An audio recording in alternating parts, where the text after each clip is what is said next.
Magandang hapon po sa ating lahat. Bago ang lahat ay nais kong pasalamatan ang ating Panginoon sa magandang panahon at malakas na pangataon na binigay niya sa atin. Ako po ay nag-file ng Certificate of Candidacy para tumakbo ulit ng senador at ipagpatuloy ang aking advokasya para labanan ang korupsyon. At marami po tayong sa aking panunungkulan sa Senado.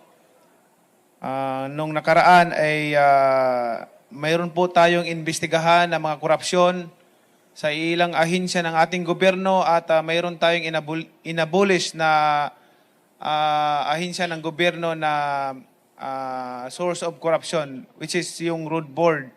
Inabolish natin dahil redundant siya sa trabaho ng DPWH. Not only that, inimbestigahan natin yung issue ng road right of way na malaking halaga, billions of pesos ang ninanakaw doon. Ang daming anomalya. At hindi lang po yan, marami tayong mga ebidensya, yung mga korupsyon na hindi katanggap-tanggap sa aking damdamin na makita dito sa ating bansa. Dahil ako'y naniniwala, kaya naghirap ang ating bansa, kaya naghirap at nagdusa ang sambayanang mga Pilipino. Maraming mga walang trabaho, bagsak ang ekonomiya natin dahil po yan sa korupsyon. Ang korupsyon talaga ang kanser ng ating bansa. Correct me if I'm wrong, yan po ang dahilan bakit sadsad, bagsak ang ating ekonomiya at ang daming mga Pilipino na walang trabaho. Wala pong mangyayari sa bansa natin, walang mangyayari sa kinabukasan natin kung hindi po tayo lalaban at labanan ang korupsyon ng ating bansa. Kailangan pigilan po ang korupsyon dahil ang korupsyon po sa aking kaalaman, sa aking nadiskubre, yan po talaga.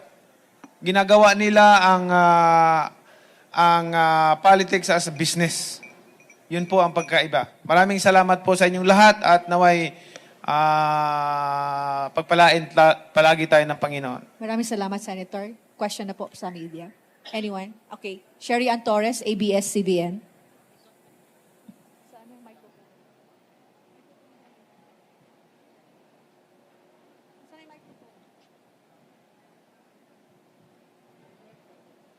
Sir, magandang hapon. Hi, sir. Sir, nung 2022 presidential elections, isa kayo dun sa naging hardest critic ni nung nooy candidate na si Ferdinand Marcos Jr. Gaano kahirap sa inyo para mag-consider na una, lumipat sa kanyang partido at ngayon ay tumakbo sa ilalim ng party niya?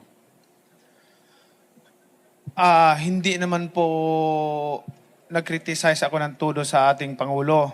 Ang tinanong lang ako ng media noon na about sa korupsyon. Sabi ko kung may ninakaw, dapat ibalik. Kung may ninakaw, ay ang konstitusyon natin, ang gobyerno natin kailangan ng due process. And then sa aking pagkakaalaman, bayan, siguro sa habang panahon, ito, imulat natin ang mga mata natin dahil may matatalino naman tayo. Imulat natin.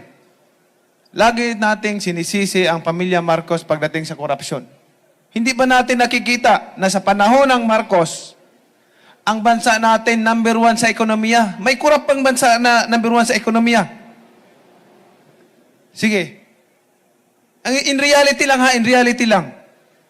Ngayon, hindi kurap ang bansa natin. Sad-sad tayo.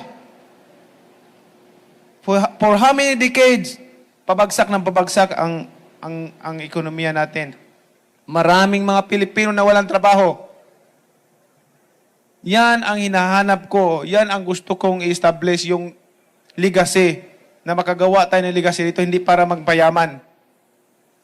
At nakita ko ang programa ng Pangulo dito sa bagong Pilipinas na magkaroon ng trabaho ang bawat Pilipino, umasinso ang pamumuhay ng bawat pamilya.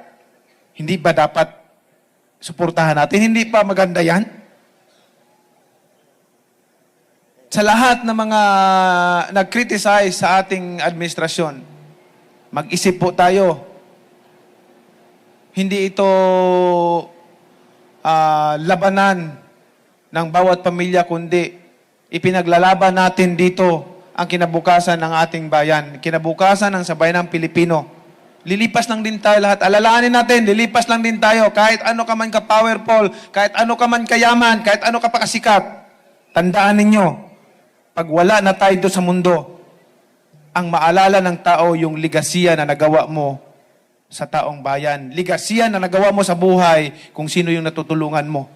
Pero kung ang ligasiya mo, pangit, masama, magnanakaw ka, hindi ka makakalimutan ka ng susunod na henerasyon. Yun po ang advokasya natin. Yan po ang inahangad natin. Kaya nandito tayo, tumatakbo para ipaglaban ang sabayan ng Pilipino. Kawawa ang mga mahihirap na tao.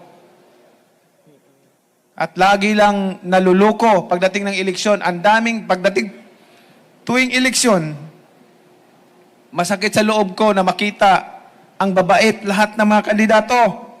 Puro pangako, puro pangako. Yun po ang nakikita ko, puro pangako, puro pangako. Kung lahat yung mga pangako na yun natupad, ang yayaman na ng bawat Pilipino, ang yaman na ng ating bansa. Bayan, imulat natin ang ating mga mata. Yung korupsyon na yan ang pinaka-sintro ng problema ng ating bansa. Ultimo revenue income ng ating gobyerno nawawala na.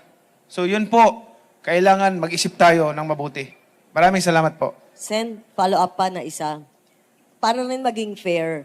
Kasi isa yung family ninyo. Ang ngayon, ang madalas na sinisilip ng mga critics, na mga tumatakbo, lalo na yung mga independent, yung pamilya na sabay-sabay na tumatakbo. At marami ngayon nagsusulong na meron isang grupo, alyansa na nagkakaisang mamamayan, 6 ang tawag sa kanila.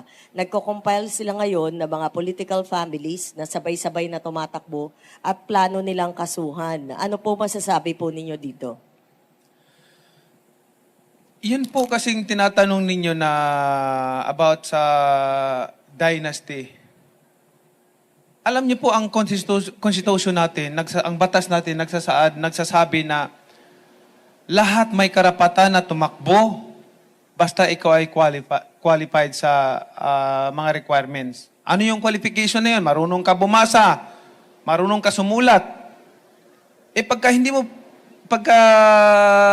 hindi mo pinatakbo yung isang tao, inalisan mo ng karapatan. Contradict naman doon sa ano. Ngayon,